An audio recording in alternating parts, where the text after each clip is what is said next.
Hay una Galicia escondida a los ojos del turista.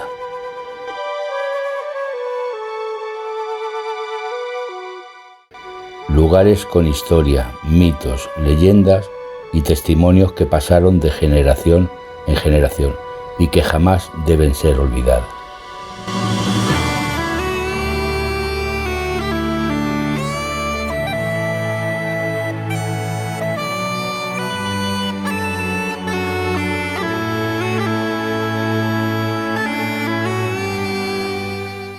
Nos adentramos en esa Galicia mágica de la mano de Ismael Vaz y Jonathan Zúñiga, dos jabatos que siguen peleando por la Galicia de la vía antigua, para que su legado nunca desaparezca.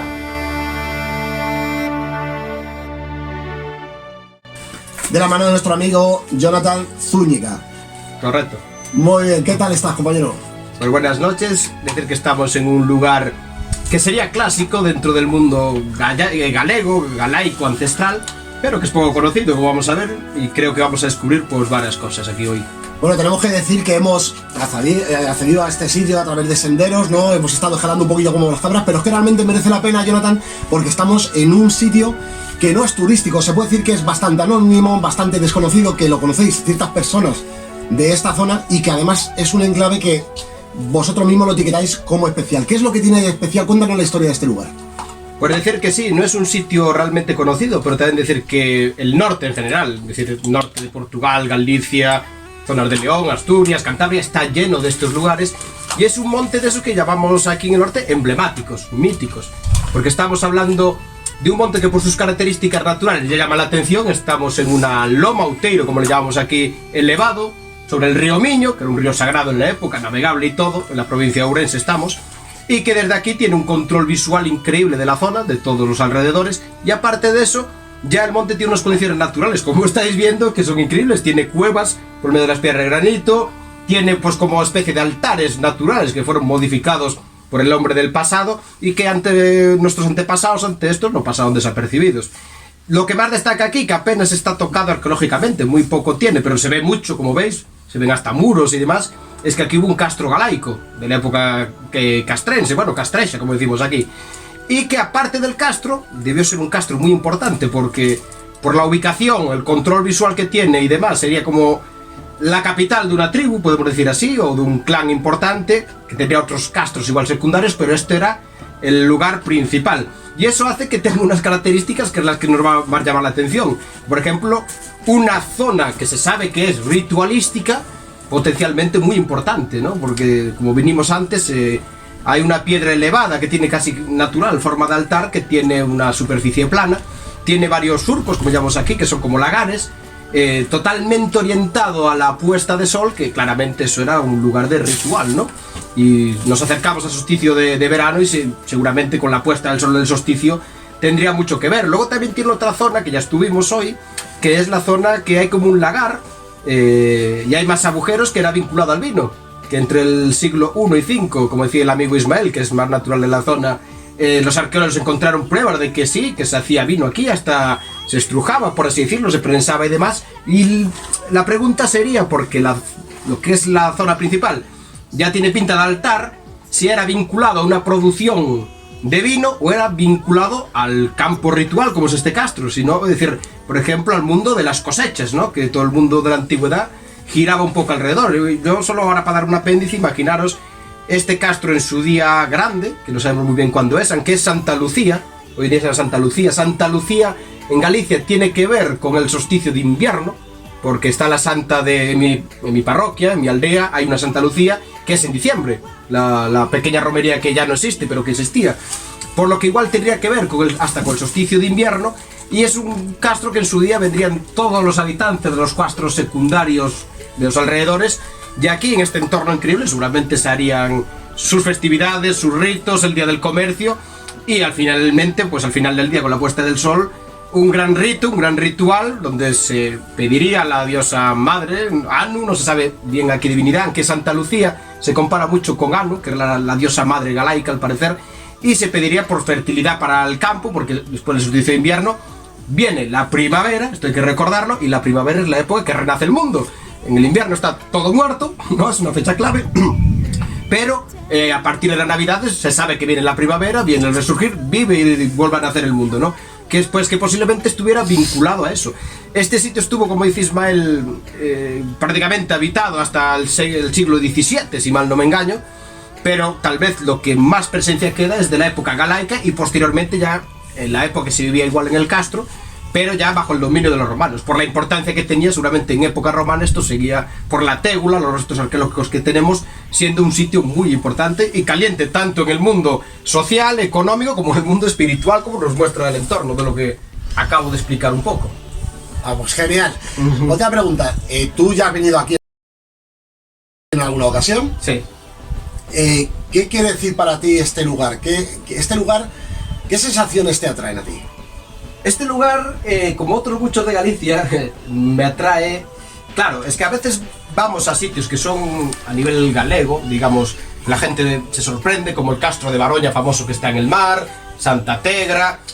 La gente se sorprende por lo que ve, dicen que tiene una energía especial, pero son lugares que están llenos de gente al final. Es decir, como decía el compi Ismael, que están plastificados, ¿no? Te ponen el cartel de lo que hay que ver, la ruta y tal. Este lugar aún conserva esa parte de ser poco conocido, de insólito y salvaje. Y que tú llegas aquí y que tienes que andar un buen tramo. Tienes que ganártelo, tienes que currártelo. Efectivamente. Y al llegar aquí sientes que estás muy cómodo, como estamos ahora, y sientes que aquí hubo un pasado, por lo menos, increíble, por los restos todos que ves y que de los antepasados que tuvimos aquí, le llamó atención estas cuevas donde estamos ahora, por ejemplo, y decidieron habitarlo. Y aparte, tienes como una energía que se nota, yo creo que estamos todos, de tranquilidad. De que estar relajado, no solo por lo inhóspito y salvaje del lugar, sino porque sabes que estás sobre algo que siempre estuvo habitado, sabes que estás sobre algo que tuvo una función en su día, aunque fueran rituales para las cosechas, para la nueva época de que el mundo vuelva a revivir, vinculado a algún tipo de dios, con leyendas, como hablamos antes, hasta que seguramente sean de las famosas mouras, la aparición de una moura y se vincula después con una aparición mariana, un lugar que siempre estuvo vivo, pero al mismo tiempo se conserva ahora mismo insólito y salvaje. Te da esa tranquilidad de la energía del lugar, pero al mismo tiempo te da una expectativa, te da una sensación de que también estás en un entorno totalmente salvaje, por así decirlo. Y eso es difícil de asimilarlo hasta que vienes aquí. Es que explicarlo es muy difícil, hay que venir para... Una de las cosas que me llama la atención es precisamente porque yo como persona que viene de fuera de Galicia me daría mucha pena, ¿no?, que este patrimonio cultural, histórico, arqueológico, llamémoslo como fuere, se terminara perdiendo por el desconocimiento, ¿no? Realmente es enriquecedor el saber que tenéis aquí este tipo de cosas y, sin embargo, a día de hoy quedan de manera muy anónima porque, digámoslo así, no termina de ser una zona totalmente turística, ¿no? ¿Tú qué es lo que piensas? Pues es que lo que dije antes, ¿no? Galicia, el norte en sí está lleno de estos lugares, ¿no? El norte hay que recordar que en época prerromana, por la cantidad y la densidad que había de castros, estaría muy poblado, y lugares como estos hay muchos. Y algunos realmente, con el turismo, la promoción, se masificaron y ya no vas a encontrar esto. Tú vas a Santa Tecla, a Guardia, o vas a Baroña, en Noia, a castros conocidos, y esto que estamos haciendo ahora aquí, estas sensaciones, estas pequeñas vivencias, lo que puedes sentir allí no lo vas a sentir allí. Entonces, estos lugares tienen que estar protegidos. Aquí no se puede hacer una cantera, claramente está. Aquí no se puede hacer un macro botellón, claramente está. Aunque va a costar trabajo también llegar aquí por un botellón, pero... Sí, más bajar después del botellón. Está bien, después la hora de bajar después del botellón. Pero en lugar de romería. Claro. Que antes se llama romería y parece más correcto. Más correcto, sí. Es un botellón. Pero es parecido a un botellón. Pero digo que estos lugares se tienen que proteger, tienen que estar protegidos de que esto no se modifique, pero al mismo tiempo conservarlos tal vez un poco así en este estado que decía antes, insólito y salvaje, es la auténtica esencia que nos queda de este lugar. Aquí puedes percibir o entender cosas que igual en otros lugares que son iguales o están trabajados arqueológicamente, excavados y tal, no los vas a entender. Porque lo que vas a ver es un panel que te lo explica todo, vas a ver mucha gente, te va a dar hasta corte grabar, te va a dar corte fijarte en tal cosa, por si hay gente que raro es esa persona, ¿no?, que está viviendo con una piedra, y aquí no vas a tener ese problema. Es decir, siempre intentan al mismo tiempo existir lugares como este, protegidos, eso sí, protegidos de que no venga aquí una cantera o un viñedo y derrumbe todo y desaparezca. Se va a poner en valor el patrimonio arqueológico, pero se va a perder el patrimonio antropológico. Claro, eso pasa en muchos lugares, que tú pones en valor el patrimonio arqueológico, inviertes dinero, las administraciones, lo excavas, lo trabajas, sacas lo que encuentras para un museo, hasta es un centro de interpretación, pero luego pierde ese simbolismo que tenían las aldeas alrededores, por ejemplo, de allí se apareció una moura, en la noche de San Juan aquel penedo, aquella piedra, no que aquí llamamos penedo, era mágico y tenía un tesoro, o te retaba tal. Eso con la llegada del turismo, la gente, hasta la gente de la zona, los pocos que recuerdan esa leyenda, le va a dar hasta vergüenza. Porque piensan que es algo atrasado, algo del mundo tradicional atrasado. Y esa esencia a veces lo que dice Ismael. Se gana en la arqueología, pero se pierde la antropología, que es el mundo mítico, por así decirlo, ¿no? De leyendas, misterios. Por ejemplo, como se habla en muchos montes míticos gallegos, con el tema de las mouras y demás, que tuvimos una tertulia muy buena de sobremesa hoy aquí, de que se aparecían luces y tal, en un sitio tan insólito, alguien que venga aquí por casualidad en la noche, por lo que sea, que vea unas luces, igual es una leyenda que aquí lleva toda la vida instaurada, es decir, que ese monte es mágico, tiene un encantamento, pues de aquí se ven unas luces. Tú ya si lo masificas, y va a caer más gente, se pierde esa conexión, ¿no? Como quien dice, ya la gente ve un cartel, tampoco ya está fijándose en la historia del Castro, ya no en ese canal que puede dejar abierto a la imaginación muchas veces, pero que tuvo este lugar vivo de forma mágica, es decir, se pierde también la magia del lugar. Entonces, claro, es como una balanza que yo creo que hay que protegerla siempre, pero conservarla al mismo tiempo. Que metemos en el mismo saco a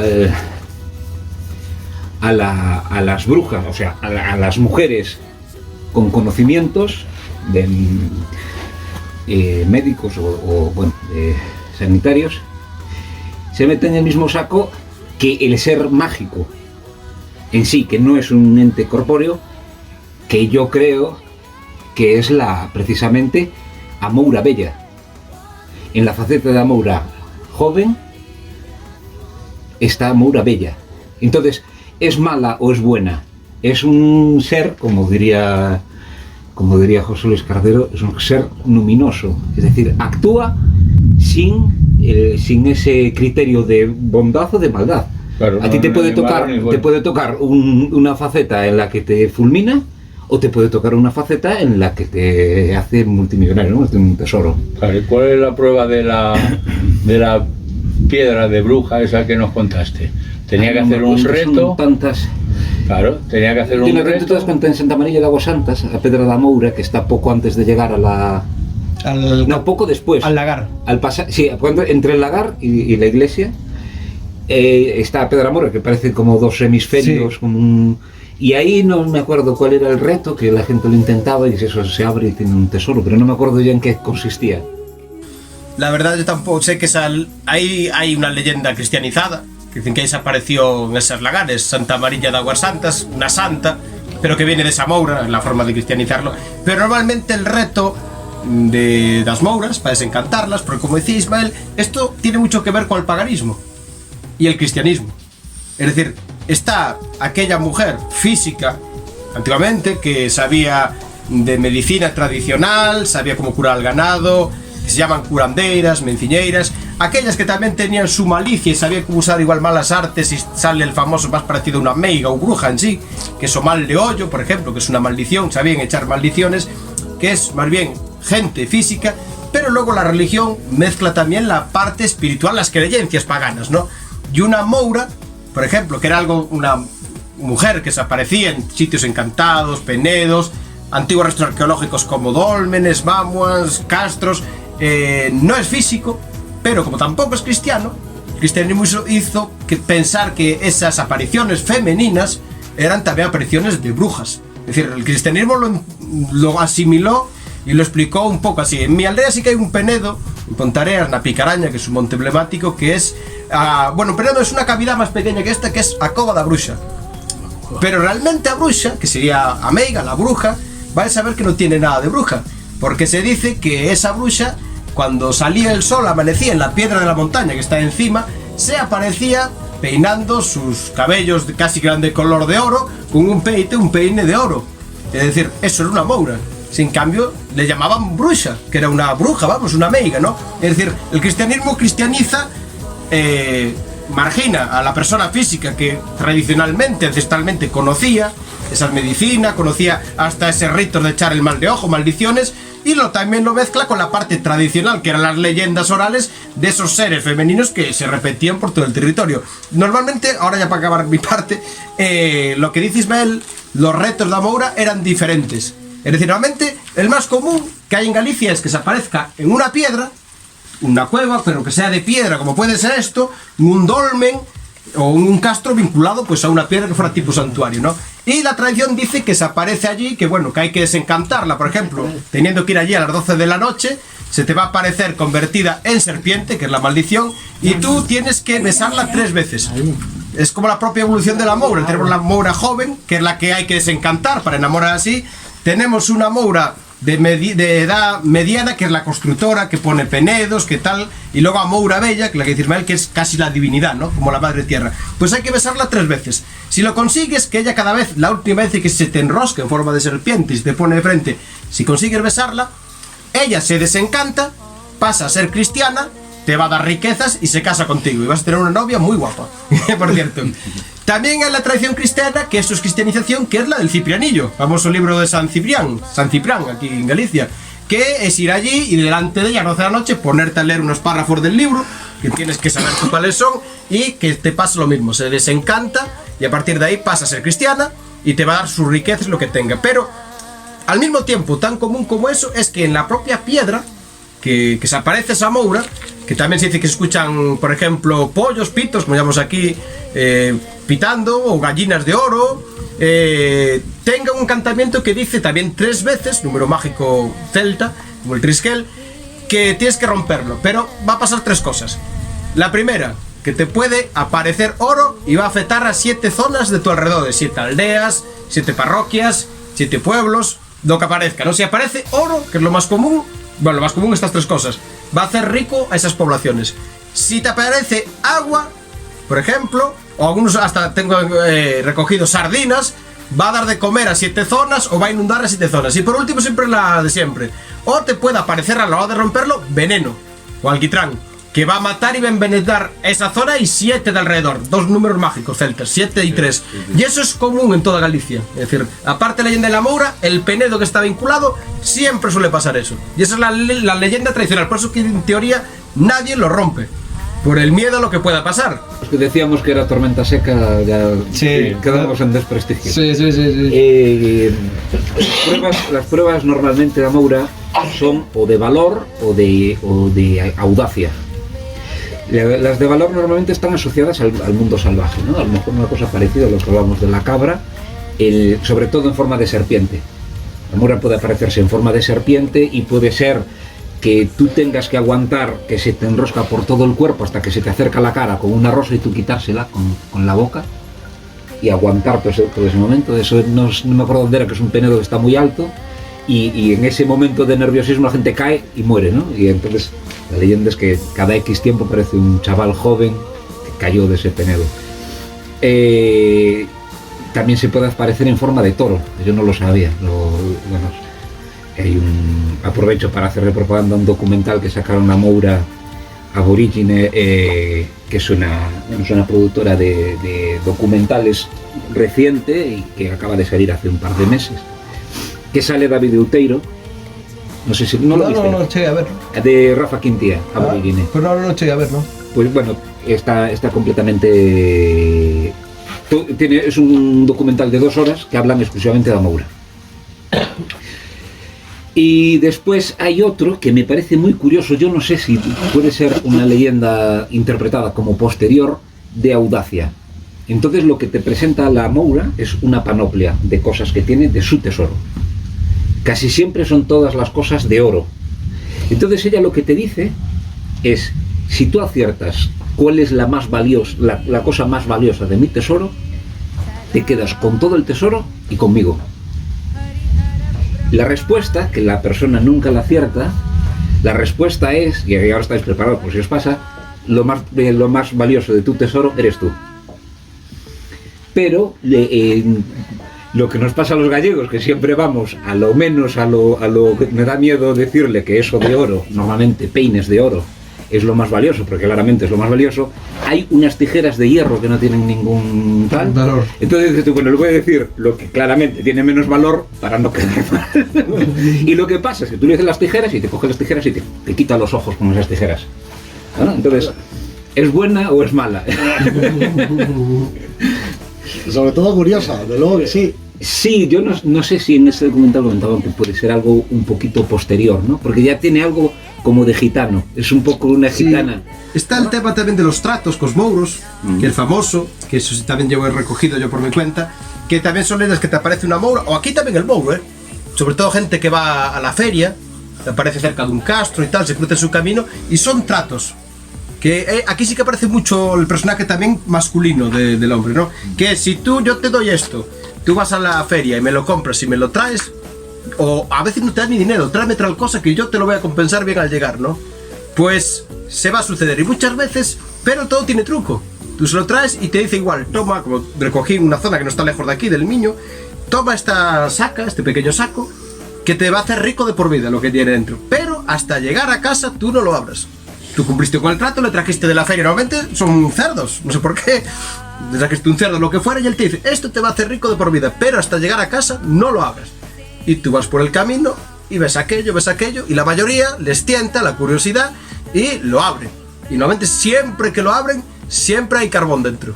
Y dices tú, joder, menudo engaño me acaba de hacer esta mujer o este hombre, no más raro que era tal. Y lo tiras. Y como esta leyenda que recogen decir, al llegar a casa, luego este era un hombre, llega a casa, llama a la mujer, y cuando cierra la puerta y mira la mano, vio que de tirarle el saco, tiene restos de oro, como laminitas de oro. Y dijo yo, ostras, pues era verdad. Lo que pasa es que, claro, no era eso que estaba ahí, tampoco era humano. El trato era que yo no lo abriera al llegar a casa. Cuando lo abriera al llegar a casa, eso se iba a convertir en oro.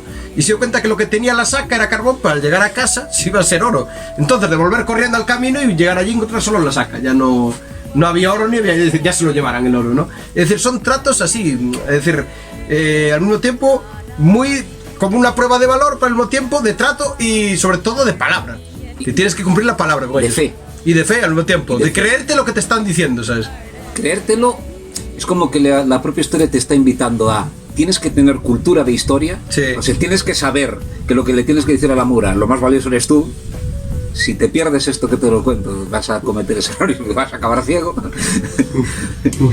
O sea, y al mismo tiempo... si me la encuentro la mora yo esta noche, le digo que lo más valioso es ella, y entonces me tengo que casar con ella. Porque voy a tener un problema. Tesoro. Porque mi mujer va a ser más peligrosa que la mora, te digo yo. Bueno, no le enseñes las tijeras, ¿no? Bueno, quiero aprovechar este momento, creo que es la ocasión ideal para que Jonathan, que tiene un proyecto en YouTube, cuéntanos cómo se llama tu canal, a qué te dedicas. Bueno, yo realmente tengo un pequeño programa de radio en una emisora local que es de misterio, también estamos en el podcast, que se llama A Outra Porta. Está en galego, eso sí, porque empezamos recogiendo todo esto en nuestra zona y recogiéndolo de forma tradicional oral, y claro, la gente mayor no lo contó en gallego y empezamos así el proyecto. Igual más adelante cambiaremos algún formato, haremos también alguno así más general, como hablamos hoy, más general, también en castellano, para que poder difundir un poco todo esto que vamos investigando y recogiendo. En YouTube tengo también un canal en galego, llevo tiempo con él parado, la verdad, me hice un vago al YouTube, hice bastante vago, que es, también se llama Omeigo Dotea. Y también, si mal no me engaño, Omeigo Dotea Outra Porta, creo que la última vez que lo actualicé le puse de nombre.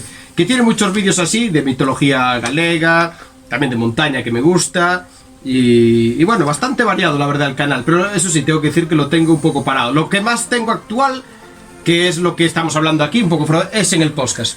Porque el programa, ahora estoy de vacaciones, pero claro, se emite, lo puedes escuchar por internet, que es en Radio Nove Galicia, pero es mucho más cómodo y tal podcast. Ves a Outra Porta, escuchas allí todos, están los 38 programas que llevamos seguidos, duran en torno una hora y media.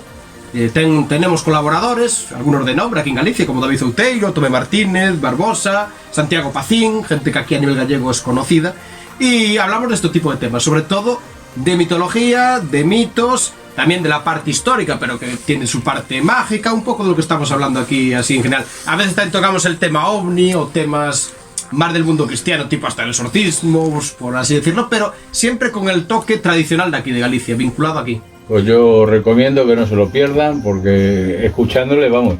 Y lo de que esté en galego, como me dice mi amigo Ismael, el galego se entiende si lo escuchas con cariño. Con cariño, así que tenéis que pasar, se tienen que pasar a escuchar a Outra Porta, ¿vale? Y bueno, de verdad, totalmente recomendable, porque además estamos hablando de personas que son originarias de Galicia, y quiénes mejores que ellos para contarnos toda esta magia, toda esta historia, toda esta cultura, que creo que bueno, para la persona que sea un poquito más curiosa, no puede pasar por alto.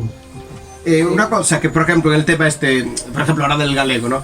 Alguna gente tiene que darse cuenta, a veces, los que nos gusta esto, los frikis de verdad, que, por ejemplo, yo ahora sí cuento una leyenda, ¿no?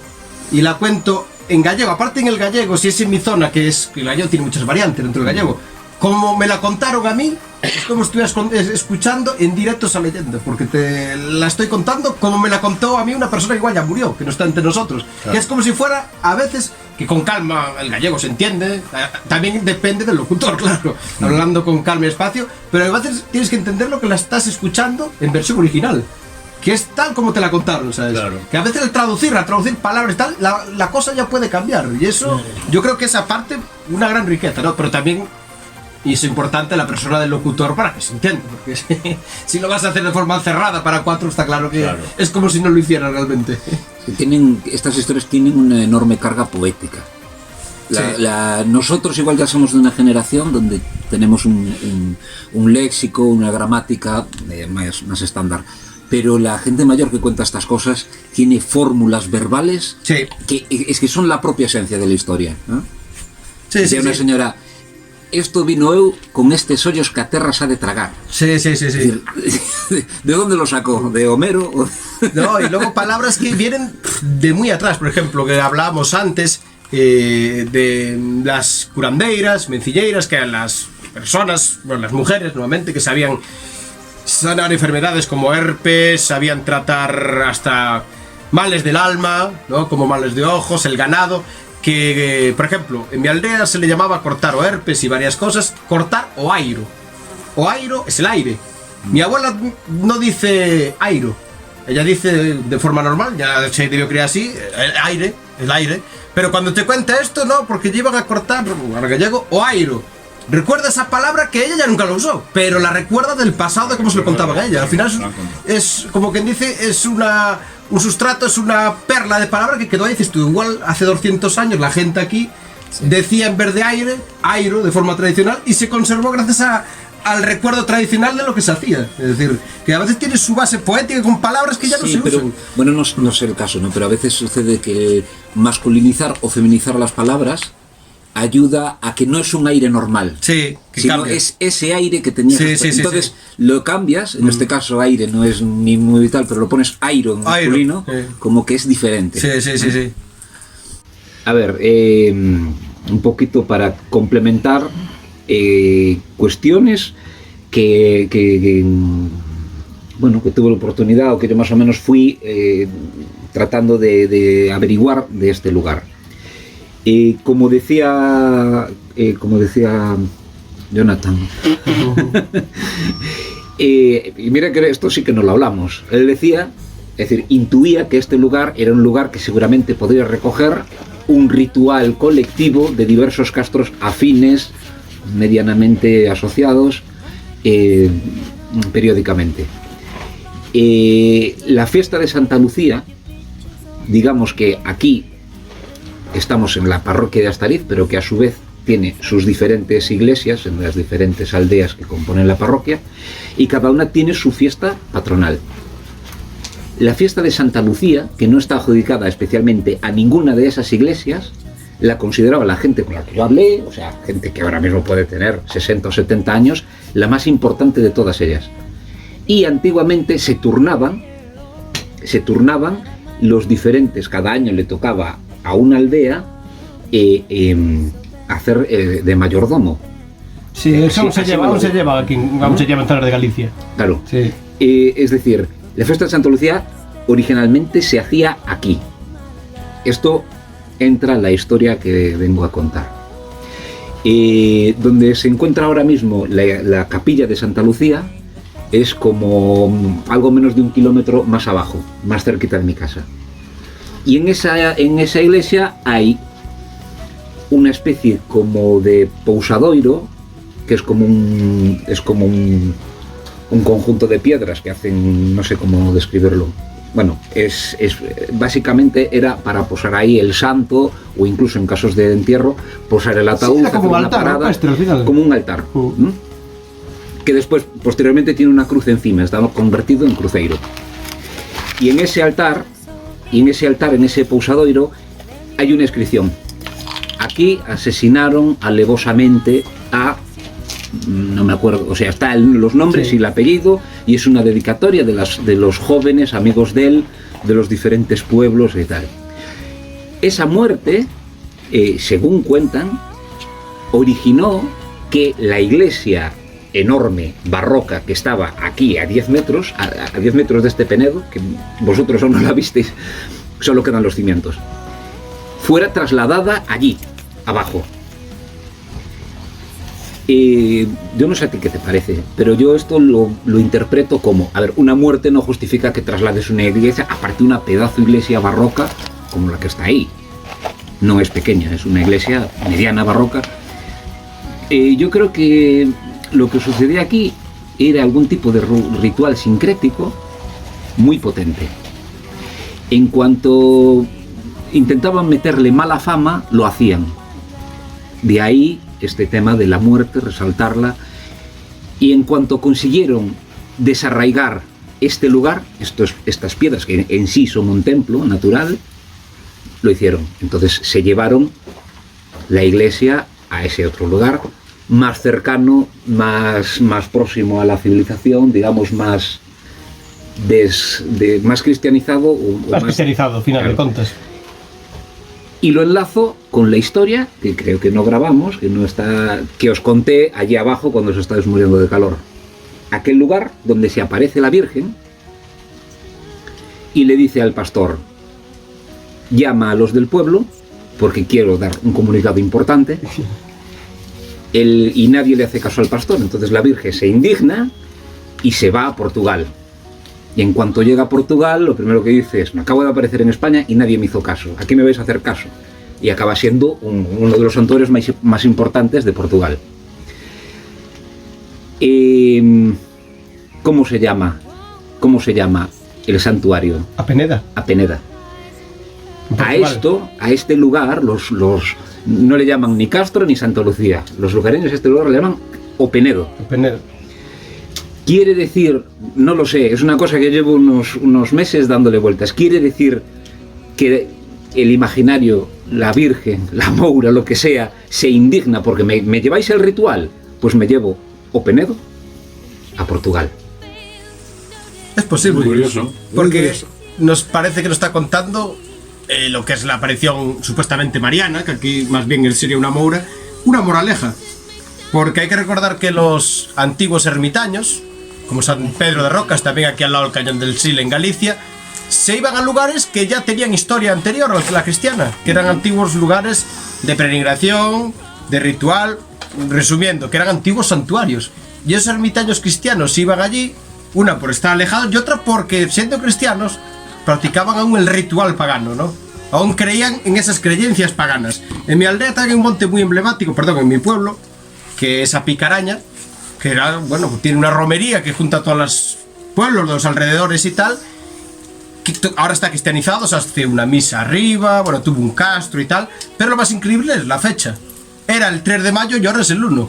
Mallado con el Beltane celta, que es entre el 3 y el 1 de mayo en nuestro calendario. Y era una fiesta donde se subían los montes, se juntaban las diferentes tribus, o poblados, o clanes, se hacía comercio y todo acababa en un gran ritual que era por la buena cosecha, ¿no? Porque ya estábamos en época de cosecha buena, que era mayo, ¿no? Y empezaba de ahí ya la temporada de recoger lo sembrado, ¿no? Es decir, el Beltane celta, ¿no? Pues tiene aún el rito, la base de juntar todos los pueblos de la zona, acabar con, bueno, hacer una misa, un gran rito que era el espiritual, en la fecha exacta, ¿no? Y aquí pudimos hacer lo mismo.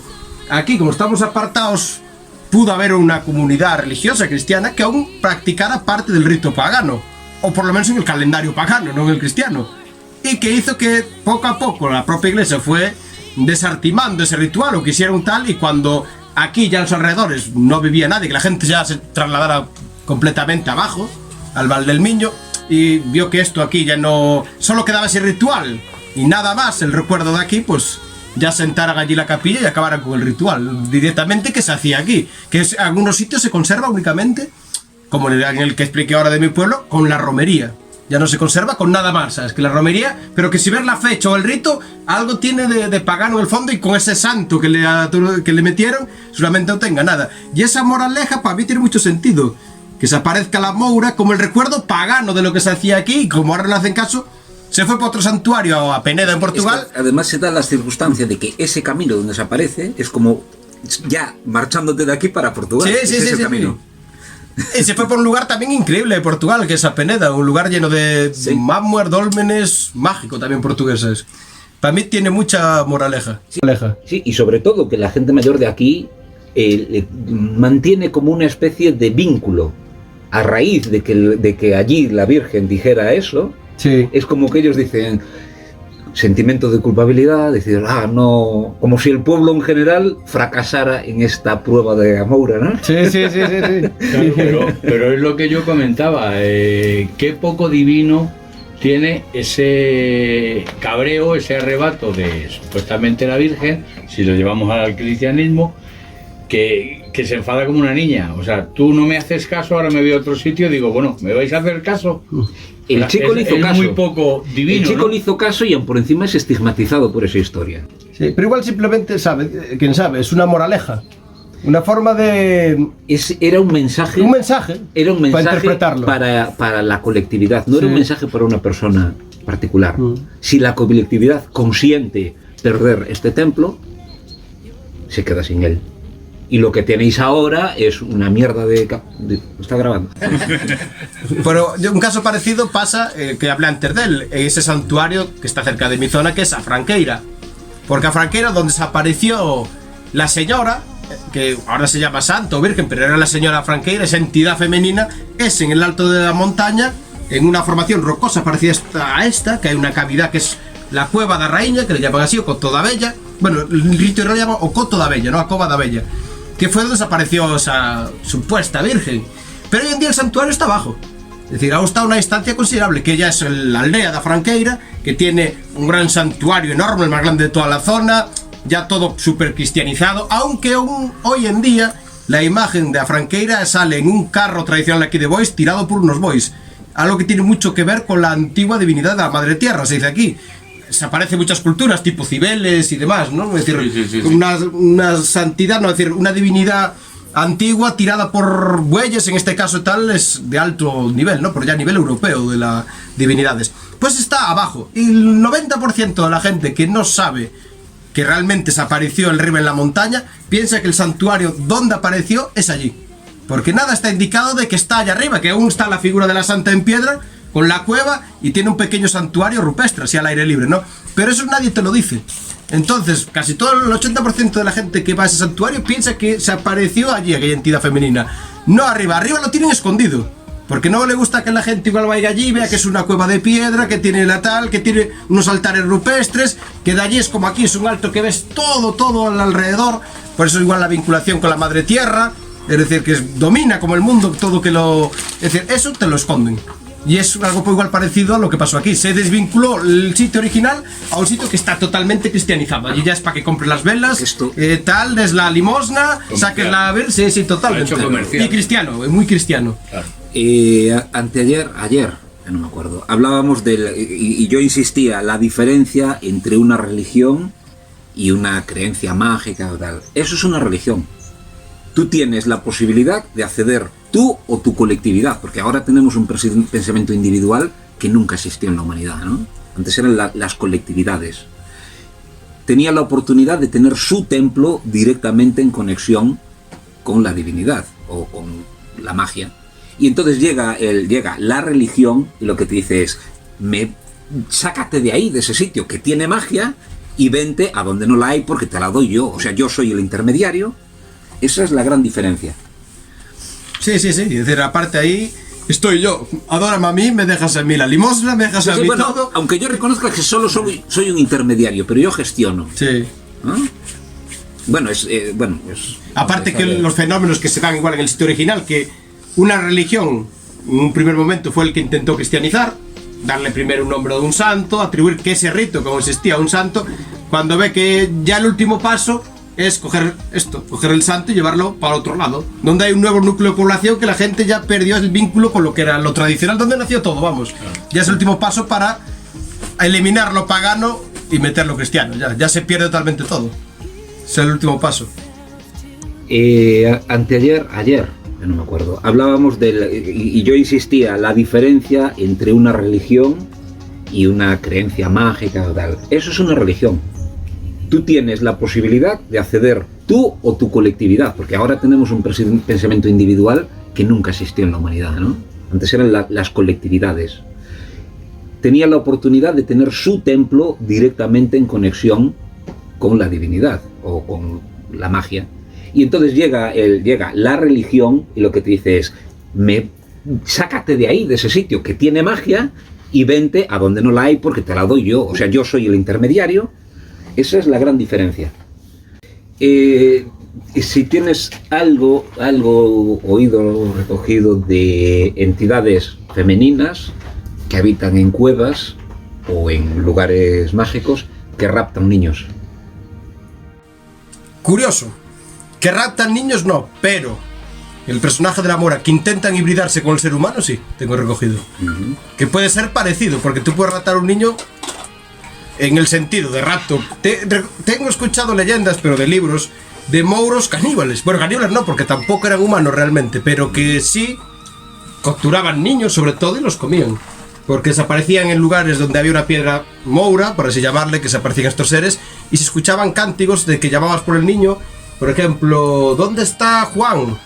Y se escuchaba entre la piedra, Juan está comido con patatas y no sé qué tal, que eran los mouros que lo cantaban, ¿no? Minoritarias.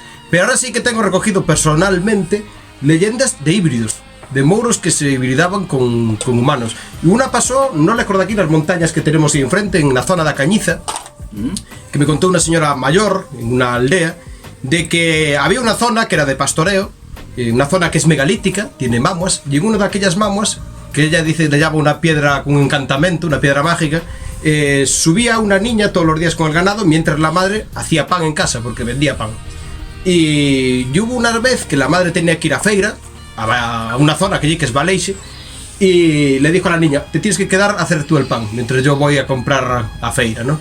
Y la niña no quería, le pasaba algo que no quería, que por ningún motivo quedarse en casa. Entonces la madre sospechó, y por la noche se observó a la niña, y vio que echaba leche por los pechos. Y dijo, ostras, aquí pasa algo raro. Y la niña quiere ir para el monte siempre, aquí pasa algo raro. Entonces ese día la niña se quedó, pero al siguiente día, que la madre ya estaba, la niña por la mañana muy temprano marchaba con las vacas para el prado, para la montaña, y la siguió escondida. Y vio que en un momento la niña cogió, se separó el ganado, se fue a esa piedra mágica, que es una zona megalítica, una zona que tiene dólmenes y mamuas, y de repente la piedra se abrió desde el fondo de la tierra y apareció un hombre un señor muy imponente, grande, con un bebé llorando en el colo. Le dio el bebé a la niña sacó los pechos, le dio a amamantar al bebé, se lo volvió a entregar y se metió otra vez dentro del penedo y desapareció. Claro, la madre se dio rápidamente cuenta de que era un mouro, eso no era un humano, era uno de estos famosos seres de un mouro, gentiles como dicen en el País Vasco, ¿no? Entonces la madre, cuando la niña volvió a marchar, fue a la piedra, se presentó delante de ella, la piedra se le volvió a abrir y le volvió a salir el mismo señor con el bebé y le dijo la madre, porque aparte esta leyenda ya está tocada por el cristianismo, porque dijo, tú no eres cristiano y mi hija sí, como te vuelves a aparecer con ese niño que era un germen de los dos, híbrido, que tampoco es cristiano porque está contigo, mato a mi hija. Y entonces desde aquella nunca más se volvió a aparecer ni el niño ni aquel mouro de aquel penedo, que en realidad era un dolmen, con el bebé. Pero estamos hablando de un caso híbrido, de que una niña se hibridó. No, hay muchísimas. ¿Tú eso se lo contaste a Lidia Mariño? Sí, creo que sí. Y estaba con los ojos así, ¿no? Sí, pero creo que se lo conté, sí. Bueno. Hay casos también que tengo escuchado de que simplemente la mujer amamanta a los hijos de los mouros. Pero en este caso estamos hablando de un híbrido, porque la madre sí reconoce que es hijo de los dos. Hay la moura joven y a moura bella, y esto se repite en toda Europa. Es decir, hay esa figura joven y hay la figura vieja que se asocia o que se parece mucho a la figura de bruja. Esa bruja tiene un elemento esencial que es a la roca, a fuso, donde se hila el hilo, ¿no? ¿Cómo se llama? El telar no, la vara donde se enrosca. El hilo, ¿cómo se llama? La aguja, no,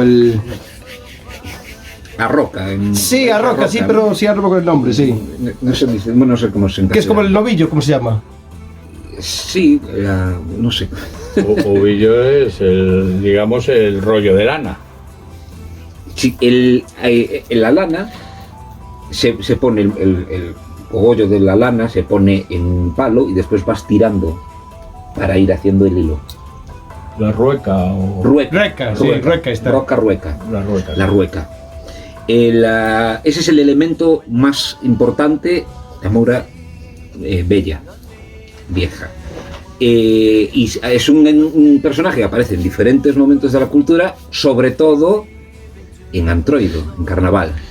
No solo en Galicia, aparece en muchos carnavales de toda Europa, salpicados por todas partes, tal. Y esa vieja casi siempre tiene algo que ver con los niños. O rapta a los niños, o ella da a luz en el propio carnaval. Y aparte esto es interesantísimo, porque Lidia Mariño contó que fue un carnaval donde esto a priori no existía, y de repente a alguien se le dio, alguien que estaba vestido de vieja, se le dio por fingir que estaba pariendo.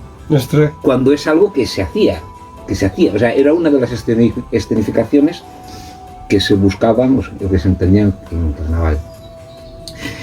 Entonces hay una festividad en una zona, creo que es de Rusia, bueno, un país del este cercano a Rusia, que ellos fueron cristianizados muy tarde y tienen algunas fórmulas paganas, las tienen muy presentes, incluso en fiestas actuales, y donde prácticamente queda definido que es el mito de Perséfone y Demeter, ¿no? La hija de Demeter, bueno, la diosa de la fertilidad. Sí. Y su hija. ¿Qué sucede? Le raptan a su hija, entonces ella se transforma en vieja para pasar desapercibida e intentar recuperarla.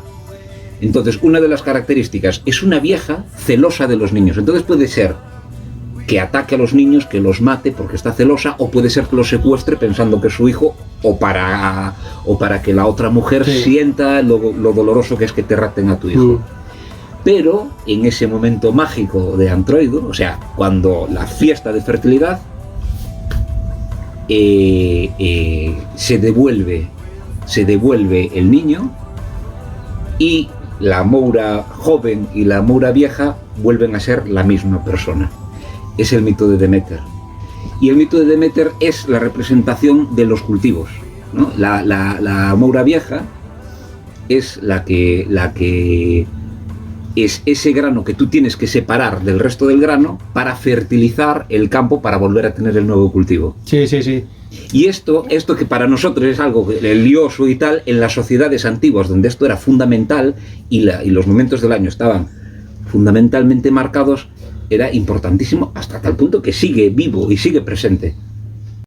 Sí, a ver, la leyenda tiene muchos matices. Ya la propia leche de la mujer, cuando tiene un hijo, a mí te he dicho compañeros como Paco Boluda, que en los rituales antiguos era muy presente, porque era como la madre tierra que fertiliza a sus hijos, que al final somos nosotros y la naturaleza, ¿no? Entonces, que en los bautizos y demás se cogía leche de mujer, podría ser que estaba para bautizar al niño, y se rociaba en la tierra, porque era la simbolización de la madre tierra que nos alimenta a nosotros, y que la madre iba a alimentar a ese niño que recién llegaba, ¿no? Es decir, es una leyenda que está cargada, al final parece una tontería, de simbolismo, ¿no? La niña echaba leche por el pecho, era fértil, un bebé, se abrió una tierra, una zona fértil, es decir... Y ese mouro, o ese tal, es lo que en otras partes de Galicia Demo Burreiro, que es realmente quien se asocia como consorte de a Moura Bella.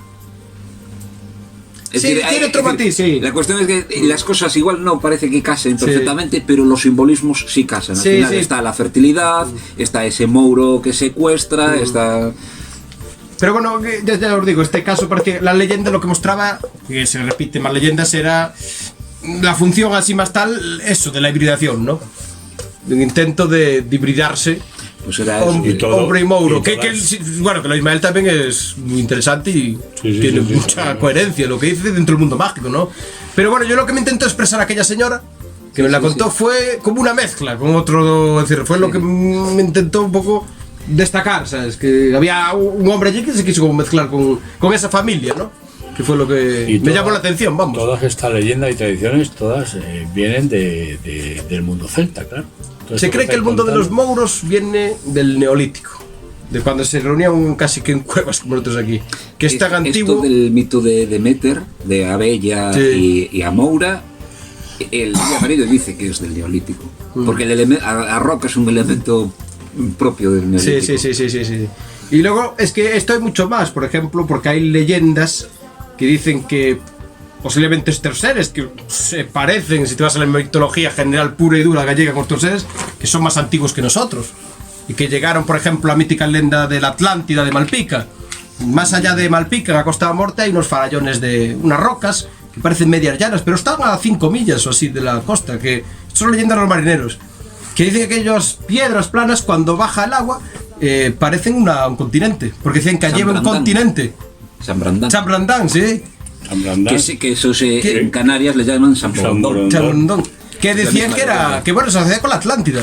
Claro, pero San Borondón, a ver, ese tipo de islas así que aparecen, más o menos se pueden justificar por el, digamos, por el fenómeno que tiene el mar de espejo. Pues ha habido veces que desde la costa tú ves una ciudad que está en el cielo y se ha grabado. Y eso simplemente el efecto espejo que te hace el mar con el cielo. Y es a lo que yo mucha gente asocia lo que es ese tipo de islas que se aparecen y desaparecen, ¿no? Como Sí, San pero aquí Borondón. hablamos ya, por ejemplo, de una zona de roca que está bastante alejada, 5 millas creo que es, náuticas, que la asocia directamente a esas rocas que existen, que se ven, con un continente sumergido.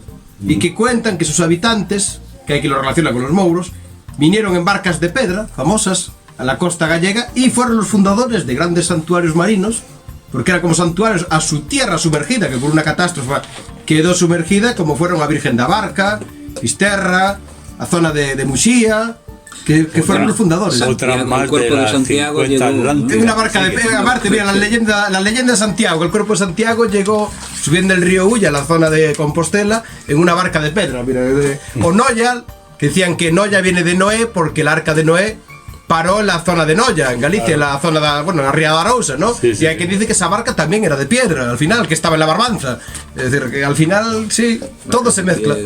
Sí, y el Breogán, ¿no? Sí, también. Breogán que se va a Irlanda en barca de piedra. Sí, también. Y los irlandeses cuentan como su, ¿no? A lenda de Breogán salen las sagas irlandesas de las conquistas de Irlanda. ¿Cómo se llama? Joder, tengo el nombre del libro en la punta de la lengua. Pero cuentan que la sexta invasión fue la de Breogán. Que allí estaban los Tuatha de Nan, ¿no? Que era el pueblo que sería algo parecido a los Trosmouros, la verdad. No eran humanos tampoco realmente. Y que llega a ver que son Breogán realmente, al parecer, y su nieto Mil Spain, son los primeros humanos de Irlanda. Que llegan allí, aparte está llena de mitología. Llegan, alguna leyenda dice que en barcos de pedra, porque lo ven desde la torre de Breogán, que era el nombre antiguo de la torre de Hércules, ven una tierra verde al norte. Se van allí, que Breogán era un rey importante de los brigantes, que de ahí saca que es Galicia, la tribu de los brigantes viven en esa zona, de esa torre, coincide todo muy bien, ¿no? Y ya se van y encuentran otra tierra. Al final, Breogán, si mal no me engaño, deja ya a su hijo y a su hija, los matan, y es cuando hace la conquista, ¿no? Que esa isla la llaman Eire, Irlanda hoy en día, ¿no? Sí. Pero hay datos muy curiosos, porque cuando llegan allí, aparecen los Tuatha de Nan, tenían sus druidas, por así decirlo, ¿no? Y hacen un conjuro, ¿no? Para que no desembarquen. Entonces los druidas galaicos, por así llamarlo, o los brigantios de Breogán, hacen que los barcos den 7 vueltas, el número 7, a la isla y después romper el encantamiento y así pueden desembarcar. Es decir, es mitología, pero con mucho simbolismo como hoy en día existe, ¿no? Y sobre todo que donde podemos hacernos una idea de un mundo aislado por distancias, por tal y cual, que no, las leyendas viajaban, Sí, volvían sí. y se complementaban. Sí. Es que esta leyenda las cuentan los irlandeses en el siglo VI. Sí. O sea, unos irlandeses ya que empiezan monjes, que abrazan el cristianismo, pero ya son unos irlandeses que tienen un cristianismo ya desde el punto de vista céltico, con mucha simbología céltica. Pues yo creo, porque vamos, la tertulia se nos podría ir a horas y Ahora horas, sí, que de hecho no sé qué esperabais, ¿eh? de hecho se irá. Pero yo creo que el mejor colofón para acabar la tertulia es eso, la noticia. O sea, que Irlanda, los primeros humanos de Irlanda eran gallegos. Es que no podía ser de otra forma. Como en la luna, no hay gallego en la luna. No podía ser de otra forma.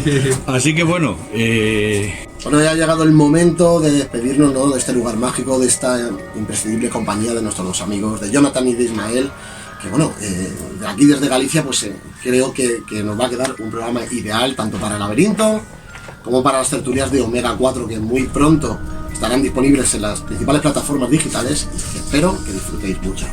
nosotros de luego vamos a seguir disfrutando, porque no penséis que la tertulia se acaba aquí. O sea, llevamos aquí 3 días. Y creo que de los 3 días, quitando el ratito de sueño, el resto ha sido tertulia, ¿no? Tertulia y el no parar y el conocer. Es que con este... Decirlo todo. Bueno, pues eso, pues nos despedimos y pronto lo tendréis en las plataformas. Ya nos veremos en cualquier otro lugar.